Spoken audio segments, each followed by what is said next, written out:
Thank you. Thank you for everyone for coming from such long distance. And we apologize for ones that we could not manage to give accommodation. We had exceptional level of interest for the summit, which is really great to see for us. My first slide is thank you slide. That's not the last slide.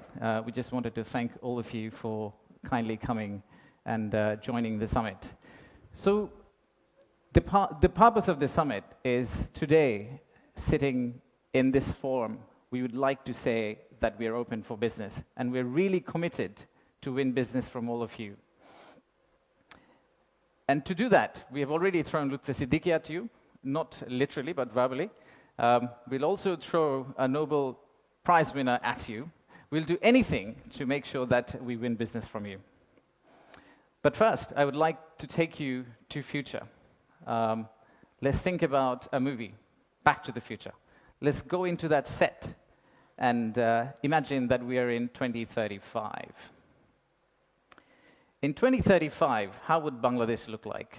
You'll all be here again. My successor is going to be here presenting. That will be the 10th investment conference for us. And in that conference, we will not be talking about a rising economy, but we'll be talking about a regional manufacturing powerhouse. A country that's connecting east to the west, a bridge that connects Himalayas to Bay of Bengal, a manufacturing hub that is infested by global investors and local investors who are now exporting to the rest of the world. That vision, that imagination is what's driving us today. But it all started actually about 8 months ago. So from the future, let's go back in time to August 5th, 2024. It's a personal story for almost all of us. Unfortunately, I was in Singapore in an investment banking trading room, but my family was here. My wife was on summer holidays. My brother, who came from Cambridge for summer holidays as well, they were all out on street, part of the protest. So at around noon Singapore time, I asked them, what's going on? What's happening in Dhaka? So what they did was they were part of a crowd. They looked forward, they took a selfie. Sorry, not a selfie, a photo, what's ahead of them, and they turned back and took another photo of what's behind them. So this first photo was what was ahead of them, and this one was what was behind them. So we need to digest exactly what happened at that time. The young population, the entire youth, was out on the street, demanding transparency, demanding opportunity, demanding democracy, demanding freedom of speech. And that's what has brought us here today.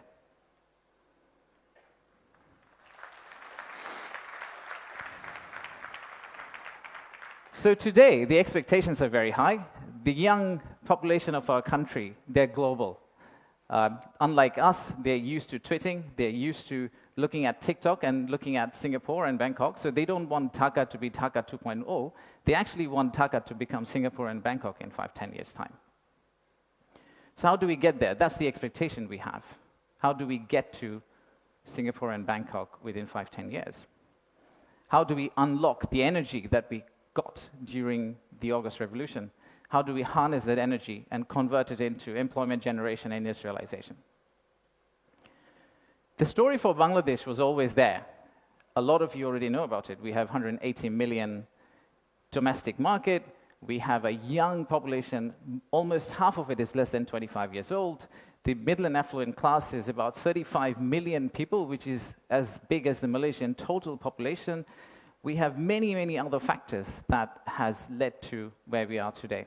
And actually, I must say that there are companies who have been here for more than 100 years and have made exceptional returns compared to the global markets. So if you look at some of these companies who have actually operated in Bangladesh for a long, long time, the returns they have got in Bangladesh is actually significantly higher than the global average. And today, we also have a fantastic news that one of our own startups called ShopUp, the news came out about an hour ago in Bloomberg that the Saudi sovereign PIF, their investment arm called Sanabil Investments, they have actually co-led a round of $110 million along with Peter Thiel's Valor Ventures to invest in one of our own startup to go global. So let's give a big round of applause to Shop Up.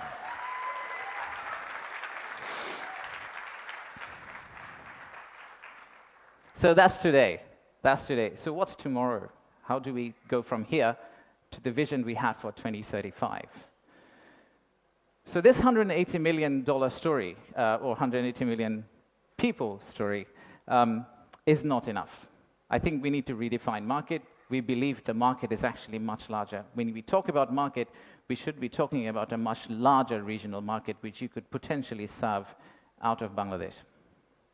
You set up your factory here, you export out to all these markets. At the same time, I would expect these markets to set up their factories and push it back to Bangladesh. Use the ports of Bangladesh and potentially export out to the rest of the world. So the narrative that we've had of why invest in Bangladesh is not really a domestic market 180 million story. It is a regional story and it's a global story. To further strengthen ourselves, we have decided to enhance our port capacity.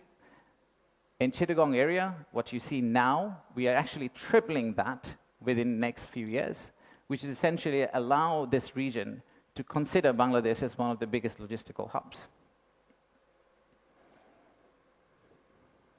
However, that's not all.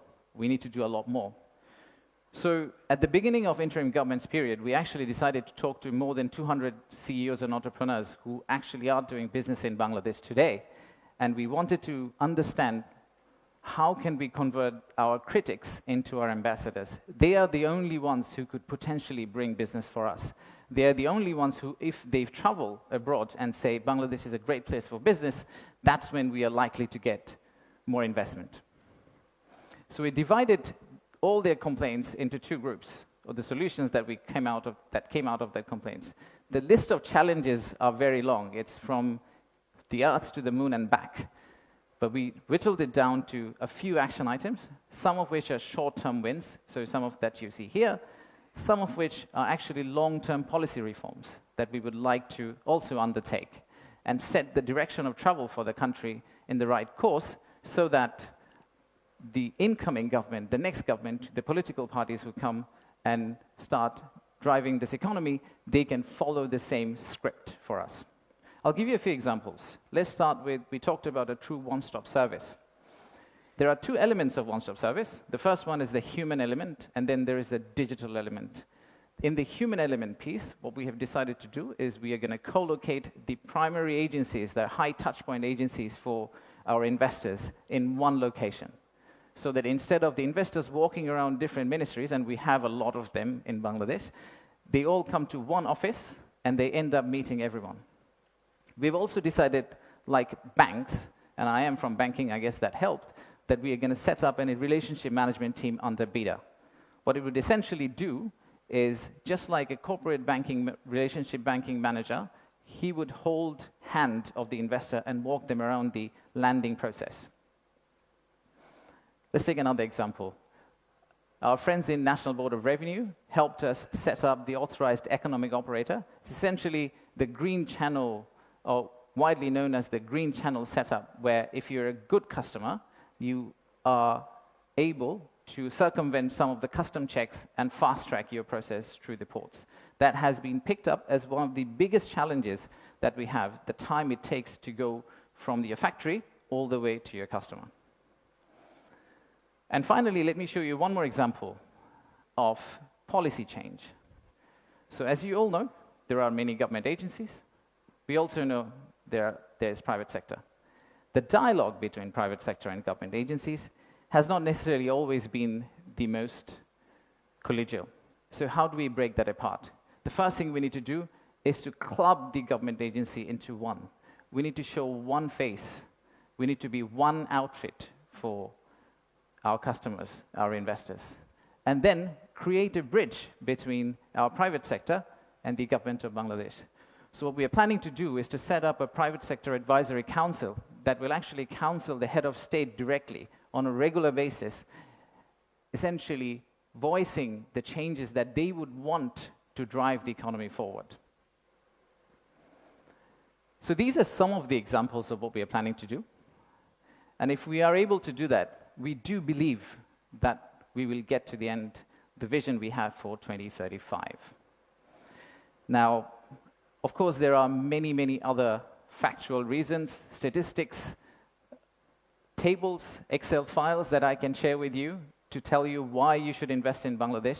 In fact, the next slide will have a QR code which you can scan and download, which will have essentially this presentation. So you didn't have to take the photos of the presentation, by the way. You will have this presentation, and you will also have an appendix of facts and figures and why we think competitively we're actually in a very better place than our competitors. So please watch out for the QR code. But before I go there, I would really like to finish off with this. There are economic reasons to invest in Bangladesh, but I really don't want you to invest in Bangladesh for the economic reasons. If you really think about investing in Bangladesh, think about investing in Bangladesh because of the transformational journey you're going to be part of. For the odd mixture of warmth and resilience our people have, and our century-old culture paired with the shared values that we have with you. So I rest my case here. Thank you very much for coming, and enjoy the rest of the day. Thank you all.